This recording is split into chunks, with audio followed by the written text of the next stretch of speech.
రేవంత్ రెడ్డి ఉండి అన్నను ముందర తోలిస్తున్నాడు. అయిపోయింటి వస్తారు తర్వాత తిరుపతి రెడ్డి ఇప్పుడు అయిపోయినా ముందర కాయిస్తున్నాడు.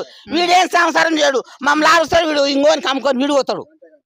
వీడేం చేయడు, ఇంకోని కమ్ముకుంటాడు. వాడు ఇంకోని కమ్ముకుంటే మమ్మల్ని ఆడిసి వీడుకొని ఇంకోటికి ఇస్తారు. పుణ్యం వస్తుందా? మా పిల్లలు మేము బతుకుతే మంచిగా లెక్కుతుందా? వద్దు. ఇప్పుడు ఓట్లేండి అమ్మా, నేను మీ భూమికి రాను, నేనేం రాను. ఒక్కసారి నేను గెలుస్తాను. మేము ఏమందరు వేస్తాం కదా, ఇంకోసారి గెలిపిస్తాం కదా మేము. నా ఏం మంచిగా చేసిండు. ఇబ్బంది పెడతా ఉన్నాడు. గెలిచిన తర్వాత మమ్మకు ఉప్పు కారం పెట్టుకున్న ఇట్ట విండుతున్నాడు అంటే పండింత ఒకరొకరు ఏడుస్తున్నారు. అందులో తిన్నాము, సుఖపడ్డాము, దుఃఖపడ్డాము. గతి లేకుండా మనం అమ్ముకున్నాం కూడా ఉప్పు కారం లేకుంటే.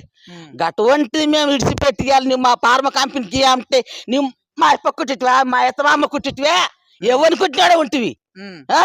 మా తీసుకుని ఎవరిని కుట్టినావు? మీ అమ్మకు మీ అప్పకు నిన్ను కన్నా కానీ నీకు గడిగలేదా? పేదవాడు